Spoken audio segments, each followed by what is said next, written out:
Bismillahirrahmanirrahim. Assalamualaikum warahmatullahi wabarakatuh.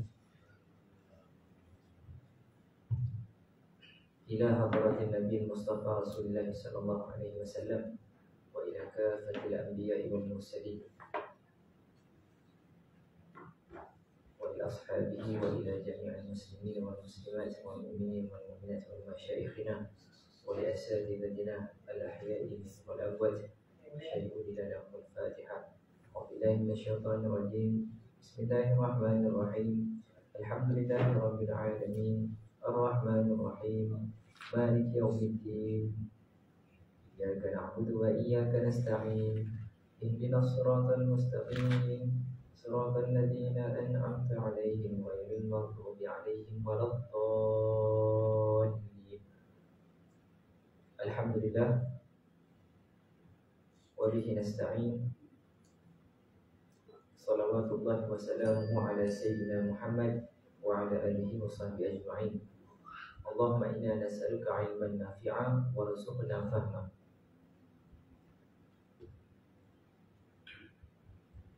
Muslimin muslimat yang dirahmati Allah sekalian, alhamdulillah malam ini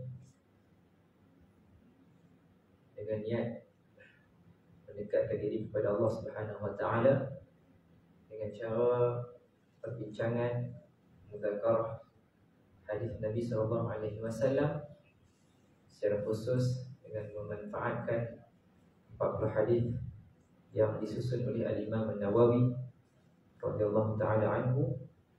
Mudah-mudahan kita beroleh pelbagai kebaikan dan kesemua usaha kita ini akan menjadi sesuatu yang akan memberatkan timbangan mizan kita di sana nanti. Sebagaimana yang telah kita sentiasa kemukakan, bahawa dalam usaha kita ini sebagai hamba Allah Subhanahu wa taala, mahu tidak mahu memang memerlukan usaha belajar. Dengan adanya ilmu, adanya kefahaman, mudah-mudahan itu membolehkan usaha kita ini diterima oleh Allah Subhanahu wa taala dan memberikan natijah yang terbaik. Dan kita juga sentiasa mengutamakan untuk dapatnya kefahaman daripada usaha kita belajar ini. Suka untuk sentiasa saya ingatkan diri saya dan tuan-tuan puan semua, ilmu ini bukan sekadar kita nak membanyakkan riwayat, bukan sekadar kita nak membanyakkan perkara yang kita ketahui, kerana hal yang sedemikian boleh saja dicapai dengan begitu pantas pada waktu sekarang. Jadi apa yang lebih utama adalah ilmu itu dapat kita hayati dan dapat kita terjemahkan dalam bentuk amalan, dalam bentuk ketakwaan kita kepada Allah Subhanahu wa taala. Muslimin dan muslimat sekalian, pada pertemuan 2 minggu yang lepas kita telah memulakan perbincangan dengan hadis yang ke-9 berkenaan dengan perintah untuk kita meninggalkan larangan dan kita melaksanakan apa yang disuruh itu berdasarkan kemampuan kita. Jadi secara ringkasnya kita ulang kaji menyatakan hadis ini adalah hadis yang diriwayatkan oleh Imam Bukhari dan Muslim. Wa ma nahaitukum anhu fajtanibuh wa ma amartukum bihi fa'tu minhu mastata'tum. Dan kita telah menyatakan sebab buruknya hadis ini adalah bagaimana setelah Nabi mengajarkan kepada umat Islam tentang ibadah haji, ada soalan yang dikemukakan sebanyak 3 kali ditanyakan, adakah haji itu dilaksanakan setiap tahun ataupun tidak? Nabi mendiamkan diri dan selepas kali ketiga itu baru Nabi menjawab bahawa haji itu yang wajib adalah sekali seumur hidup yang baik. Kita akan teruskan malam ini dengan memanfaatkan huraian dan syarahan yang telah disusun oleh Dr. Zulkifli Muhammad Al-Bakri. Jika tuan-tuan puan ada bukunya pada halaman 93, kita akan lihat di sini pada tajuk ataupun pada subtopik, judulnya di situ adalah Hadyu An-Nabawi dan istifadah hadis, ya. Hadyu bermaksud panduan, hadyu, guidance. An-Nabawi, yang disandarkan kepada Nabi Muhammad SAW, diidhafahkan kepada Nabi SAW. Contohnya lain adalah Masjid An-Nabawi, masjid yang disandarkan kepada Nabi Muhammad SAW. Jadi di sini Hadyu An-Nabawi ini ialah kita nak melihat kepada apakah panduan yang boleh kita ambil daripada sabdaan Nabi SAW ini, dan istifadah hadis, yang ini kita nak mengambil faedah daripada hadis ini. Baik, Dr. Zulkifli Al-Bakri menyenaraikan sebanyak 8 perkara yang boleh kita ambil, dan insyaAllah sebenarnya hadis ini, hadis yang ke-9 ini, setelah saya mengulang kaji dan membuat persiapan, alhamdulillah banyak syarahan dan sudut perbincangan yang boleh kita ambil faedah. Bahkan ada dalam kalangan sarjana dan penceramah di Malaysia juga dianjurkan beberapa siri, beberapa pertemuan untuk menyentuh dan membicarakan hadis yang ke-9 ini, kerana hadis ini dia melibatkan dasar-dasar yang utama dan berkaitan dengan perundangan Islam. Kerana disebutkan tentang meninggalkan perkara yang dilarang oleh baginda Nabi SAW dan melaksanakan apa yang diperintahkan berdasarkan kemampuan. Baik, kita akan memanfaatkan susunan ilmu Dr. Zulkifli Al-Bakri. Dan sebelum itu, sebelum kita melanjutkan perbincangan pada malam ini, sangat elok untuk kita sekali lagi menyatakan bahawa soalan yang tidak digalakkan itu adalah soalan yang tidak ada keperluan, soalan yang diwujudkan, yang diadakan dengan tujuan nak menimbulkan perbezaan pendapat, yang dikemukakan soalan itu dengan tergesa-gesa, dengan bukan tujuan untuk diamalkan dengan serta-merta, bukannya tujuan untuk keperluan. Kerana bila ada keperluan, kita kena bertanya. Pernah dinyatakan suatu peristiwa yang telah berlaku dahulu. Yang ni 2 kalilah saya bertemu perbincangan tentang ini. Yang pertama telah dinyatakan dalam laman web Pejabat Mufti Wilayah Persekutuan, dan baru-baru ini dalam teks khutbah Jumaat di bawah majlis ada dinyatakan perkara ini, yang mana pernah terjadi suatu peristiwa salah seorang sahabat Nabi mengalami kelukaan pada tubuh badannya, dan pada malam tersebut beliau mengalami mimpi yang memerlukan beliau mengangkat hadas besar. Kemudian beliau bertanya, adakah di sana wujudnya keringanan bagi beliau untuk melaksanakan gantian kepada mandi hadas tersebut? Kerana jika mandi hadas memerlukan air mandi, adakah dibolehkan untuknya menggunakan tayamum? Jadi dalam kalangan mereka itu menyatakan kami tidak menemukan apa-apa pilihan lain, dan dinyatakan beliau kena mandi wajib.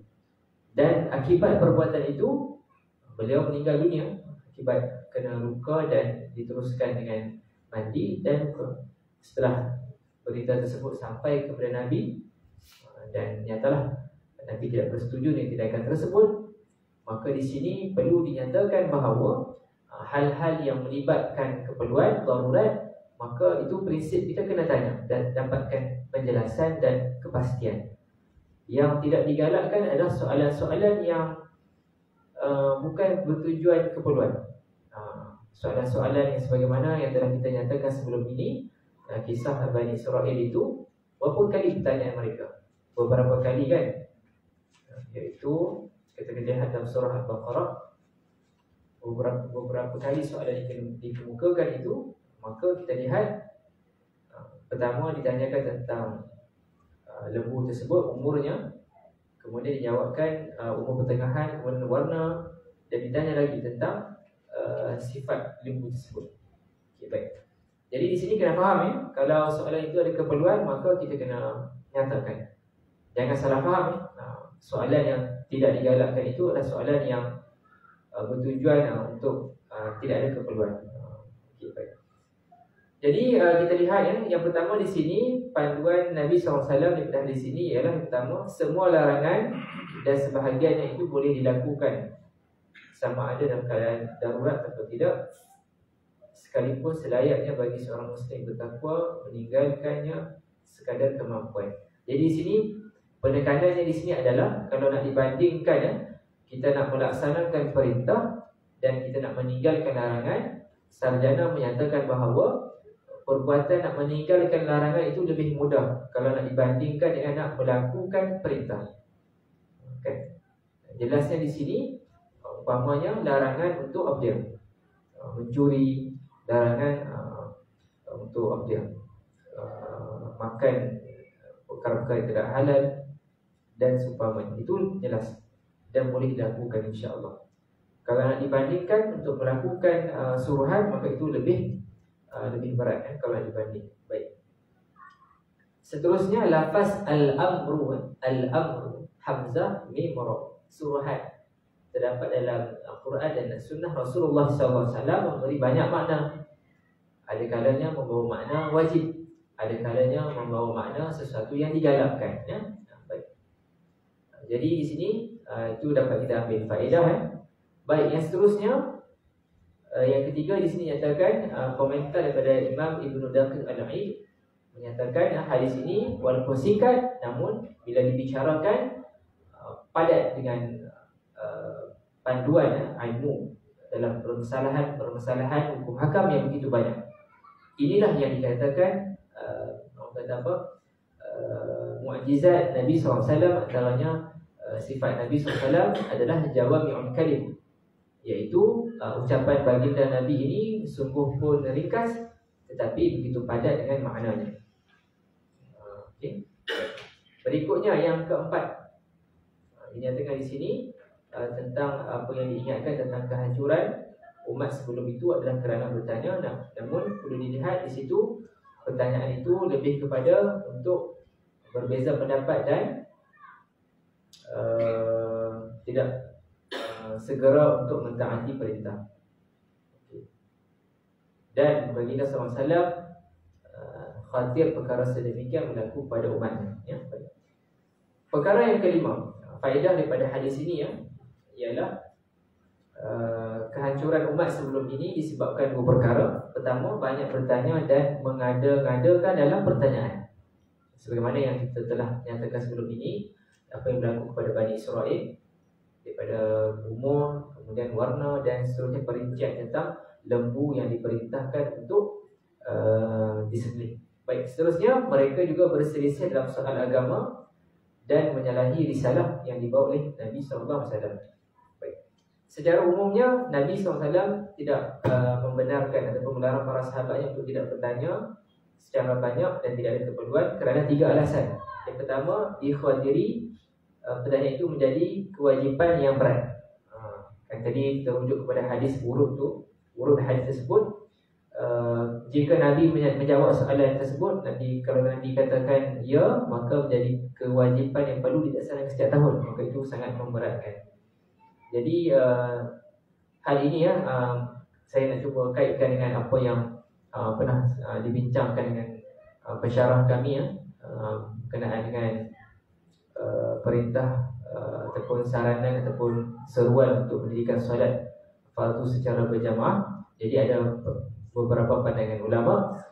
Jadi kalau dilihat, kalaulah difaham secara begitu ketat, setiap solat fardu itu perlu didirikan secara berjamaah seumpama solat Jumaat. Jadi orang kata apa macam mana? Kalau kita lihat suasana solat Jumaat sekali itu pun, yang seminggu sekali itu pun begitu kata apa, mencabarlah perlukan persiapan sebagainya, maka itu nak digambarkanlah maka ada keringanan yang dibawa. Jadi tadi kalau soalan tersebut Nabi menyatakan ya, maka fardu haji itu setiap tahun, maka menjadi perkara yang berat. Kita pun tak semua pergi lagi haji, betul tak? Tak semua lagi kan. Jadi kalau kita macam mana nak pergi haji setiap tahun kan? Baik. Seterusnya adalah menutup jalan supaya mereka tidak mengada-ngadakan dalam pertanyaan. Maksudnya tidak ada keperluan, saja nak mereka reka soalan yang tidak ada significance, relevance soalan tersebut. Sekali lagi, untuk tujuan ilmu, lihat kepada keperluan soalan tersebut. Baik. Kemudian mencegah mereka supaya tidak memberatkan diri mereka dengan memberatkan diri daripada mencegah mereka daripada memberatkan diri dengan sesuatu yang sibuk dengan perkara yang tidak ada manfaat. Baik, seterusnya perkara ke-6, faedah daripada hadis ini, larangan daripada banyak bertanya dan berbantah yang membawa khilaf telah diberikan peringatan oleh banyak tokoh dan salafus salih. Salafus salih ini kita rujuk kepada golongan dalam 3 kurun yang pertama yang tinggi kualiti iman, takwa dan amalan mereka. Kita lihat di sini, sebahagiannya pernah kita nyatakan dalam pertemuan sebelum ini. Antaranya saya bawa di sini daripada Ibnu Umar menyatakan, jangan kamu bertanya apa yang belum berlaku, kerana aku mendengar Umar pernah melaknat orang yang bertanya apa yang belum berlaku. Ya. Seterusnya Zaid bin Thabit, apabila ditanya sesuatu perkara, beliau akan tanya kembali. Beliau tanya, adakah benda itu telah berlaku? Jika tidak, maka jawabnya tinggalkanlah hal tersebut sehingga berlaku. Kan? Jadi kita lihat, kalau macam yang tadi itu kan, yang kisah sahabat Nabi yang meninggal akibat dia mandi wajib walaupun ada luka tersebut, benda itu dah berlaku, maka ada keperluan kita bertanya dan kita kena dapatkan kepastian. Perkara ini secara umumnya kita boleh ambil pengajaran dalam kehidupan kita.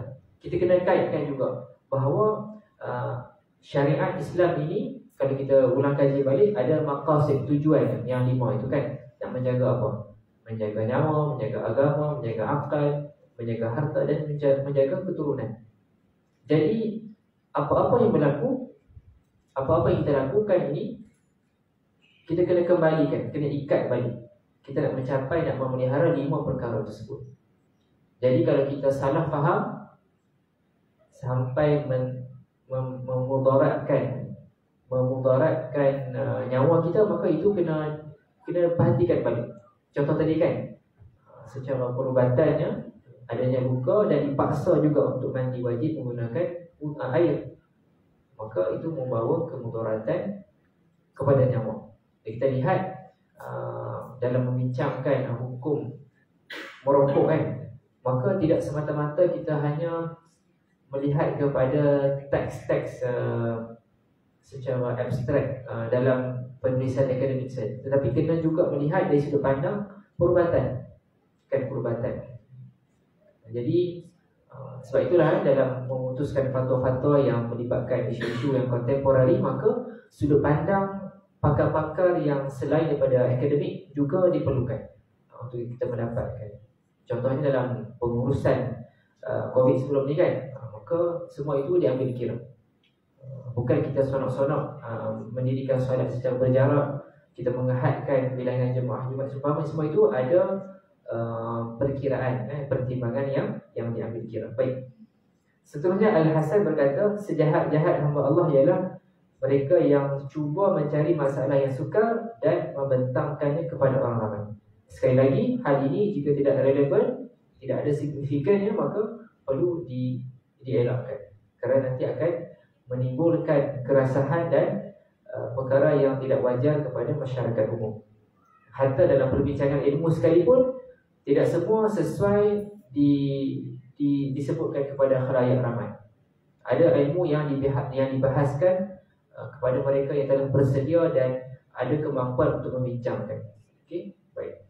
Seterusnya, Malik pernah berkata, aku pernah mendapati di negeri ini mereka yang amat membenci bertanya pelbagai masalah seperti yang berlaku pada masa ini. Baik. Kemudian kita lihat yang ketujuh di sini nyatakan beberapa nasihat salafus salih. Sayyidatina Aisyah berkata, sesiapa yang ingin mendahului orang yang kuat beribadah, maka hendaklah dia menjauhkan diri daripada melakukan dosa. Di sini dapat kita faham bahawa kalau kita nak menyaingi orang yang kuat beribadah, ya, kita mengambil faedah daripada fastabiqul khairat kan, berlumba-lumba melakukan kebaikan. Baik. Jadi jika kita nak mendahului orang dalam ibadah, maka usahakan untuk menjauhi perkara dosa. Itu kita beri perhatian. Jangan kita berlumba-lumba. Contohnya dalam bulan puasa kan, adanya kesungguhan kita semua nak bertadarus. Setiap hari kita nak habiskan 1 juzuk.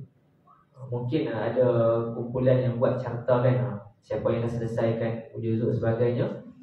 Jadi jangan kita terlalu gairah nak melakukan perkara ibadah ini, tetapi kita tidak meninggalkan dosa, kerana itu akan menghilangkan pahala kebaikan. Jadi di sini nasihat di sini kita ambil faedah bahawa hatta dalam perkara kebaikan kita nak berusaha berlumba-lumba. Jangan kita abaikan perkara mengelakkan dosa. Dosa itu satu yang besar yang perlu kita jauhkan. Jangan buat. Okay, baik. Seterusnya Sayyidina Umar bin Al-Khattab radhiyallahu anhu berkata tentang satu kaum yang suka maksiat tetapi mereka tidak melakukannya. Mereka suka maksiat tetapi tidak melakukannya.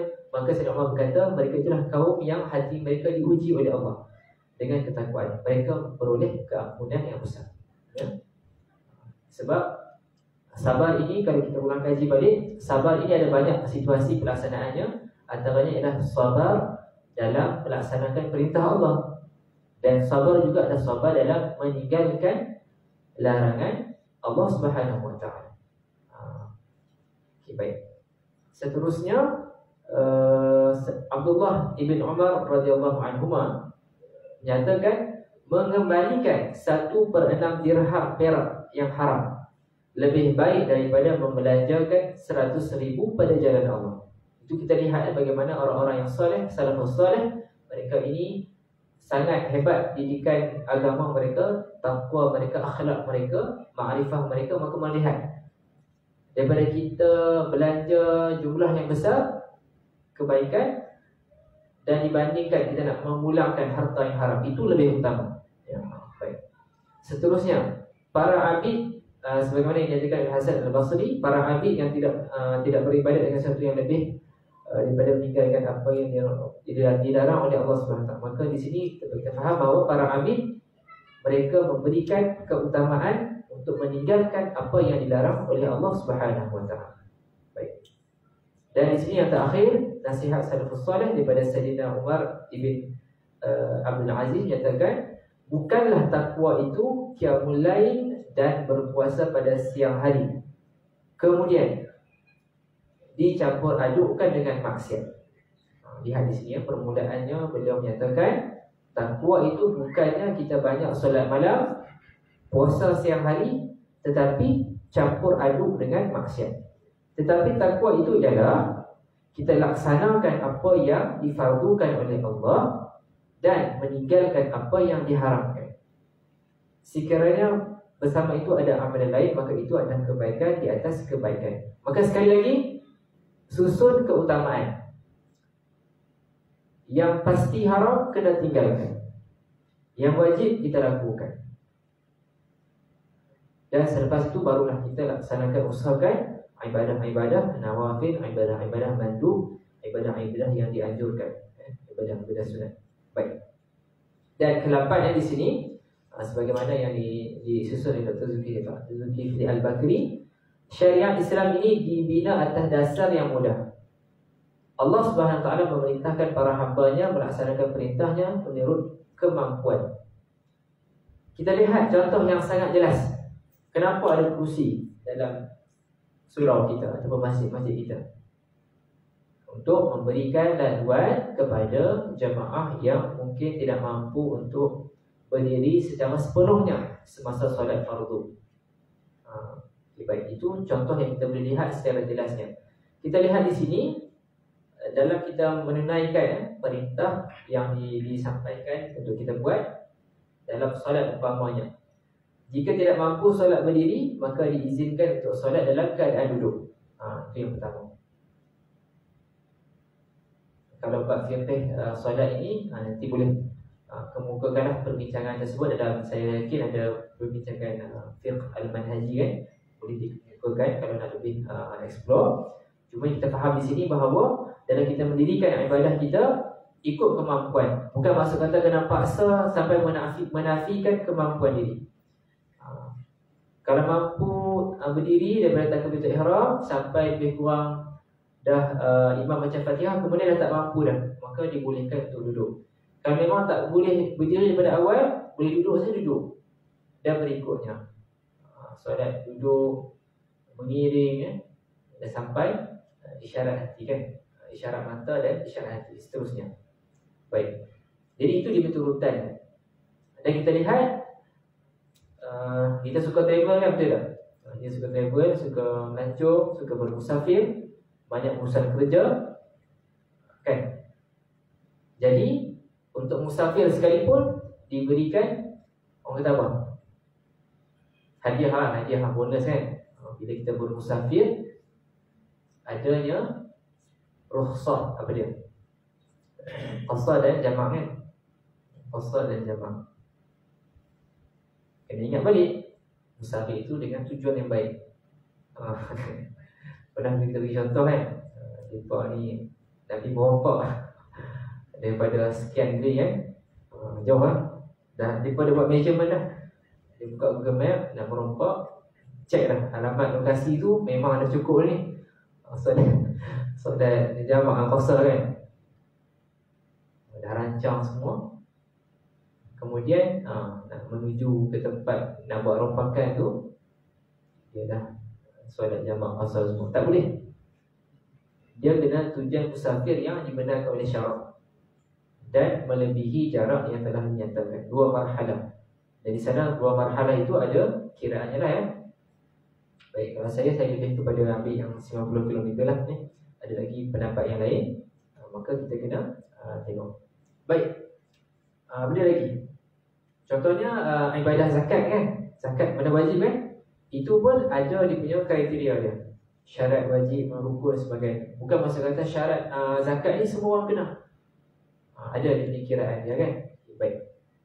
Jadi di situlah yang saya boleh ambil faedah daripada buku atau kitab susunan Dr. Zulkifli Al-Bakri. Baik, kita akan teruskan beberapa lagi perbincangan. Baik.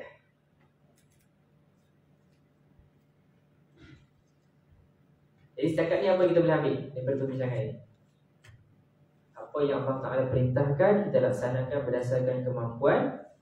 Manakala perkara yang haram ini, yang dilarang, maka kita tinggalkan. Baik. Di sini menarik untuk kita berikan perhatiannya bagaimana para sahabat Nabi SAW mereka membaca 5 ayat Al-Quran, kemudian berhenti, tadabbur, memahami dan ambil pengajaran untuk diamalkan lanjut. Kemudian baru sambung 5 ayat. Pendekatannya 5 ayat, baca, tadabbur, faham, ambil faedah untuk diamalkan dalam kehidupan. Kemudian baca lagi 5. Sebagaimana yang telah difirmankan oleh Allah Subhanahu wa taala dalam surah Muhammad, surah yang ke-47 ayat yang ke-24. Afala yatadabbaruna al-Quran am 'ala qulubi aqfaluha. Adakah mereka tidak bertadabbur, memahami Al-Quran, ataupun telah wujud kunci yang penutup pada hati mereka. Jadi itu pendekatan. Sama juga kita, jangan terlalu ghairah untuk faham terlalu banyak ilmu, tetapi tidak ada kesempatan nak cuba faham dan amalkan dalam kehidupan. Sebab itulah saya tertarik untuk ingat balik pesanan yang diberikan. Sebagaimana ada beza pendekatan pengajian akademik moden sekarang ini dengan ruh ataupun semangat belajar yang ulama Islam kita bawa sejak turun-temurun. Kalau pendekatan moden sekarang ini, kita lebih terarah untuk capai KPI. Bulan ni dah habis silibus ni, bulan depan habis silibus berikutnya. Ada baik buruknya, tetapi kita khawatir kualiti ilmu itu tidak sehebat yang sepatutnya kita boleh dapat.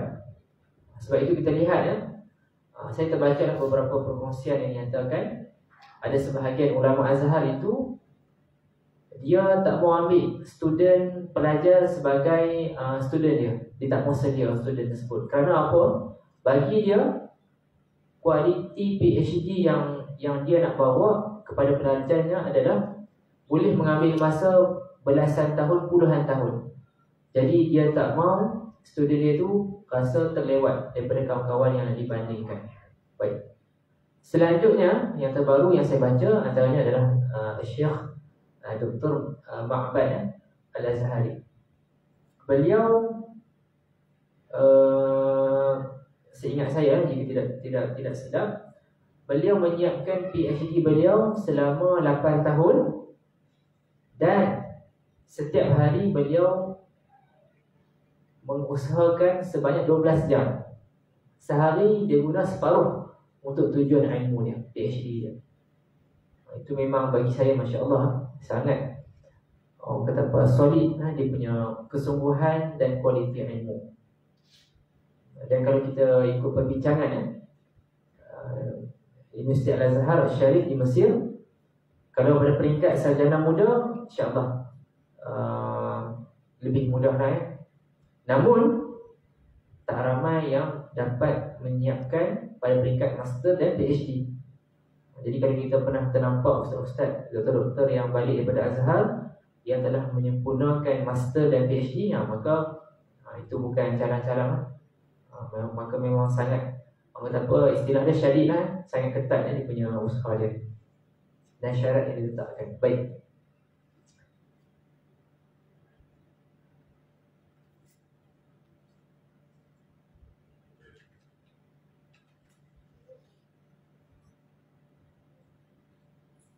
Ad-dinu yusr. Agama kita ini mudah, tidak payah. Agama yang meraihkan fitrah. Tetapi bukan bermaksud kita bermudah-mudah dengan agama. At-ta'atu wa 'adamut ta'annud sabilun najah. Ini antara rangkuman yang menyatakan kita mentaati perintah Allah dan mengelakkan diri daripada melampau-lampau mencari kesusahan, itu adalah jalan untuk kita selamatnya. Baik. Apa yang dilarang, tinggalkan. Apa yang disuruh, laksanakan berdasarkan apa yang mampu. Jadi kembali kepada pelaksanaan setiap hari kita. Makanan cari yang halal, yang haram kita tinggalkan. Kalau perasan dekat sebahagian kedai yang mungkin ada penduduk bukan Islam, kedai-kedai yang convenience store ni ada bahagian section yang jual minuman keras Jadi itulah kalau boleh kita didik diri kita dan anak-anak kita, cuba elakkan pergi ke tempat sedemikian walaupun ditulis notis kat situ hanya dijual kepada bukan Islam dan 18 tahun ke atas, tapi kita nak cuba elak benda-benda haram ni. Kalau boleh terpandang pun tak mau, biasa lalu pun tak mau kita nak jauhkan diri. Baik. Manakala apa yang disuruh kita laksanakan berdasarkan kemampuan kita. Baik. Syariat Islam ini ada dua dari segi perintahnya. Yang pertama suruhan dan yang kedua ialah larangan. Baik. Suruhan pula kalau kita pecahkan lagi ada dua. Suruhan yang bersifat wajib dan berikutnya suruhan yang bersifat sunat ataupun mandub. Mandub. Baik. Larangan juga ada dua, yang bersifat haram dan yang bersifat makruh. Jadi dalam kepala kita ni cuba letak perintah dalam syariat Islam ini ada dua, yang disuruh buat dan yang diperintahkan untuk kita tinggalkan. Yang suruh ni ada wajib dan ada yang sunat ataupun mandub. Mim, nun, dal, waw, ba. Mandub. Kalau larangan pula ada dua, haram dan makruh. Baik. Jadi hadis ini memberikan kita peringatan tentang batasan agama. Dulu, alhamdulillah, pengalaman kita semua lah 2020, 2021 adanya larangan rentas negeri. Betul tak? Bahkan ada larangan rentas daerah. Itu sebagai contoh lah dalam pendekatan di Malaysia. Kalau siapa selalu pergi Siam, siapa selalu pergi Singapura, mungkin lah dia biasa lalu border gate kan. Tapi zaman PKP dahulu, kita nampak hatta daerah pun ada sempadannya yang mana kita tak boleh lepas dari situ. Jadi sama juga, benda-benda haram ini kita kena lihat sebagai satu sempadan yang tak boleh kita nak cuba lepas daripada sempadan tersebut. Baik. Zaruni ma taraktukum, atau kama qala, Nabi menyatakan, Nabi bersabda, tinggalkan aku apa yang tidak aku perintahkan kepada kamu. Jangan tanya benda yang tidak diperintahkan kepada kita. Baik. Larangan, apa istilah dalam bahasa Arab? Larangan. An-nahyu, an-nahyu. Sebab tu kita pernah dengar istilah apa? Amar ma'ruf, nahi munkar. Bahasa Hindi Hindi kan. Bahasa Hindi dengan bahasa Urdu ni dia ada banyak, orang kata apa, istilah dia diambil daripada Arab juga. Antaranya tu lah nahi kan. Bisa dengar nahi. Jasus, penahan, ada jasus tu, pengintip lah. Lepas tu ada larangan tajasus kan dalam Islam. Apa lagi? Ada, saya perasan ada istilah-istilah dalam bahasa Hindi dan bahasa Urdu yang ambil daripada bahasa Arab. Baik. Kembali kepada tadi yang saya beritahu tadi itu, ada haram dan benda yang makruh. Okey. Kalau yang haram ni istilahnya adalah tahrim, tahrim yang dilarang. Yang makruh ini karoha. Baik. Macam mana nak beza haram dengan makruh? Yang haram ini ada dalil yang jelas, ya, yang perlu dilaksanakan secara iltizam dan wajib dilakukan. Tak boleh buat. Kalau buat berdosa, dapat dosa dan balasan dunia dan akhirat. Setiap mukallaf dilarang melakukannya. Ya, judi, pergi mencuri, rompak, mengumpat dan seumpamanya. Manakala al-karahah ni pula tidak ada dalil secara tepat yang mewajibkan kita untuk melakukannya secara wajib dan iltizam. Dia bukannya haram, tetapi tidak elok, tidak disukai oleh syarak. Kalau buat sekalipun tidak dikenakan dosa dan hukuman. Contoh yang boleh kita bawa apa dia? Larangan makan bawang besar dan bawang putih mentah bagi mereka yang akan melakukan solat secara berjamaah.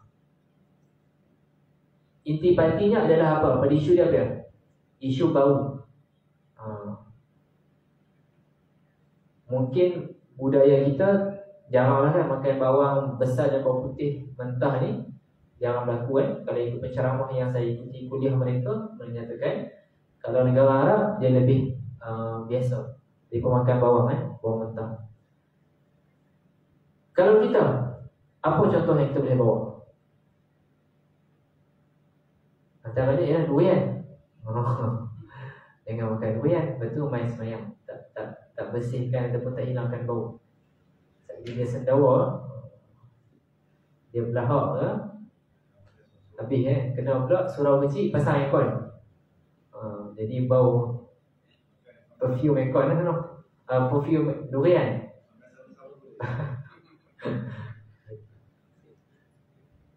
Kemudian apa dia lagi? Petai bau, petai jering benda-benda yang bau kuat. Kita kena faham kat situ Bila nak main solat berjamaah ini, kena usahakan tidak membawa bau yang boleh mengganggu Sama jugalah peringatan kepada saya sendiri, pastikan kasut stokin kita ni dalam keadaan yang baik. Jangan menyebabkan bau yang tidak selesa. Usahakan. Dia kalau kaki tak bersih, kaki lembab, akan membawa bau yang tidak selesa. Kalau tuan-tuan berpapasan kawasan surau yang tertutup dan tempat wuduk yang lembab, kita akan perasanlah bau dia akan berbeza sikit. Jadi kena usahakan. Bagaimana dengan rokok? Rokok di sini kena lihat dua benda. Pertama, perbuatan merokok itu sendiri adalah dosa. Namun baunya itu memang makruh. Tak boleh. Dah lah, yalah, kita cuba usaha. Rokok dah tak boleh, haram. Dan perbuatan membawa bau rokok ke solat jamaah itu adalah makruh. Jadi dua perkara yang perlu diberikan perhatian. Baik, sebagaimana yang saya nyatakan di sini, insya-Allah kita akan teruskan lagi pada pertemuan akan datang. Menarik ya. Saya rasa bersalah kalau tak bawa perbincangan asas pokok kaedah-kaedah yang utama. Nanti kita akan bincangkan keadaan darurat ini membolehkan kita, mengharuskan kita untuk makan bangkai. Keadaan darurat. Dia bagi teaser untuk kuliah akan datang. Kita bagi sedutan-sedutan awal untuk membangkitkan keseronokan gairah kita untuk belajar. Ya, apakah situasi yang membolehkan kita untuk makan bangkai? Benda itu boleh lagi, tapi tak tergambar nak sebut kan. Bangkai itu agak ringan, kan? Baik, insya-Allah mudah-mudahan mendapat faedah. Dan tuan-tuan sekalian, saya dah lama dah duk fikir memang nak berkempen juga satu lagi. Amalan yang boleh kita lakukan kalau kita terbangun waktu malam. Waktu malam kalau kita terbangun. Biasa terbangun sebab apa? Di wilayah Allah. Tapi sebenarnya rahmat tu terjaga sebab nak pergi wilayah tu. Sebenarnya kalau kita pandai adjust, kita boleh dapat pahala. Sama ada baca zikir yang saya akan sebut ni, ataupun kita dirikan solat malam 2 rakaat secara ringkas, ya. Baik. Orang yang terbangun malam dan akan meneruskan tidurnya, maka sebaik-baiknya hendaklah dia berzikir dan berdoa. Paling sikit. Kalau dia dah terbangun dan dia niat nak terus tak tidur, tak apalah. Ini kalau dia terbangun dan nak tidur lagi, maka setidak-tidaknya dia berzikir. So di sini dinyatakan ya, daripada hadis Nabi SAW, Imam diriwayatkan oleh Imam Bukhari dalam kitab sahihnya, man ta'arra minal lail faqala la ilaha illallah wahdahu la syarika lah lahul mulku wa lahul hamdu wa huwa ala kulli syai'in qadir, alhamdulillah, subhanallah, wa la ilaha illallah wallahu akbar, wa la hawla wa la quwwata illa billah, thumma qala Allahumma ghafirli aw da'a ustujiba lahu fa in tawadda'a wa salla qubilat salatu. Nabi bersabda, siapa yang terjaga daripada tidurnya pada waktu malam kemudian dia membaca, ni zikir yang kita biasa sebut ni, la ilaha illallah wahdahu la syarikalah lahul mulku wa lahul hamd wa huwa ala kulli syai'in qadir, alhamdulillah wa subhanallah wa la ilaha illallah wallahu akbar wa la hawla wa la quwwata illa billah. Kemudian beliau berdoa, Allahumma ghafirli, atau doa yang lain, maka doa itu akan diperkenankan untuknya. Dan jika dia berwuduk dan solat, diterima solatnya. Jadi mudah-mudahan saya sendiri dan tuan-tuan sekalian, malam ni kalau kita terbangun, setidak-tidaknya kita baca zikir ni. Lagi cantik kalau kita boleh solat ringkas 2 rakaat. Kerana solat malam ni adalah aset kita nak bawa ke akhirat kita, ya. Mudah-mudahan mendapat faedah insya-Allah. Selepas ni boleh azan lagi dan sama-sama kita menjawab azan. Mudah-mudahan dengan azan yang kita jawab itu, kita doa kepada Nabi, di akhirnya kita akan dapat syafaat daripada Nabi SAW. Kita akhiri dengan doa nikah. Bismillahirrahmanirrahim. Alhamdulillahirabbil alamin wassalatu wassalamu ala Rasulillah wa ala alihi wasallam ajma'in. Allahumma 'allimna ma yanfa'una wanfa'na bima 'allamtana. Allahumma khtim lana bi husnil khatimah wa la takhtim 'alaina bi su'il khatimah. Wa sallallahu ala sayyidina Muhammad wa ala alihi wasallam. Walhamdulillah. Dijemput untuk azan.